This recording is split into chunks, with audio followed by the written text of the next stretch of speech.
A cycle is an ordered queue list of scenes and switches which can be played back sequentially and synchronized with audio and video files.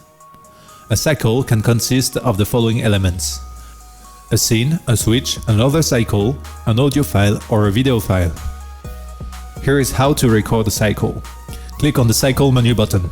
The cycle window has 3 panels: View, which is a timeline, List, and Preview, which contains the timeline blocks. In this example, we will use a demo show which contains moving heads, RGB panels on the floor, and projectors at the back of the stage.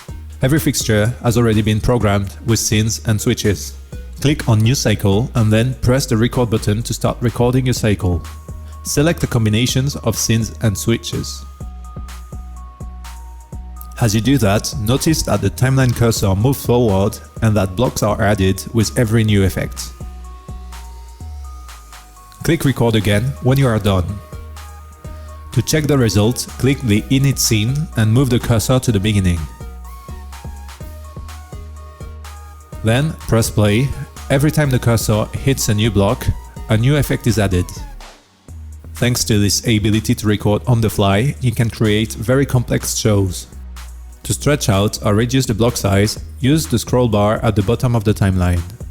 Please note that by default, the cycles are played in loop. Additional effects can be added by clicking on the Play Record button.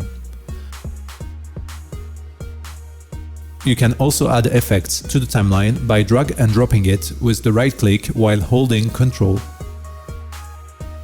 In the View timeline, you can rearrange the block with a simple drag and drop.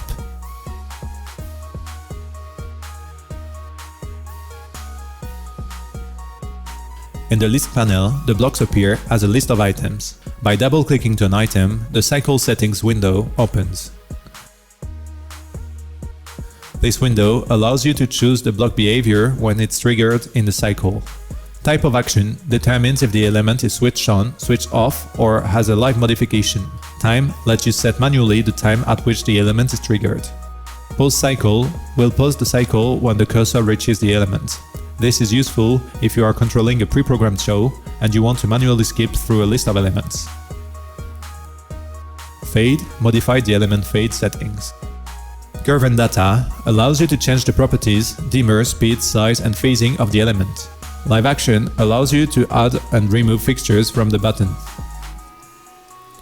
To play the cycle that has been generated, click on the blue button Cycle. As we created the cycle, inside the moving head page, we can only trigger moving head effects.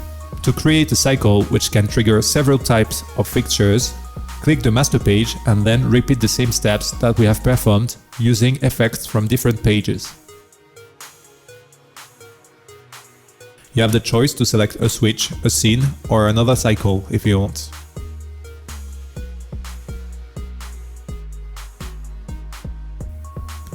Audio and video files can be dropped onto the timeline. Sunlite asks you if you want to detect the waveform or the BPM. This lets you position the block on the BPM markers, allowing a perfect synchronization between your audio content and the light effects. Finally, the cycle interface has many more buttons allowing you to navigate easily in your cycle. The Loop button allows you to read your timeline as a loop. The Autosave button lets Sunlite record every changes on its own. Previous and next arrows jump the cursor to the previous or next element. Previous and next pause element jump the cursor to the previous or next element, which is set to pause. Thanks to the button Move Next Element to Current Time, you can move a block to the cursor location. For more information on the cycles and their advanced capabilities, please refer to the user guide on the Sunlite website.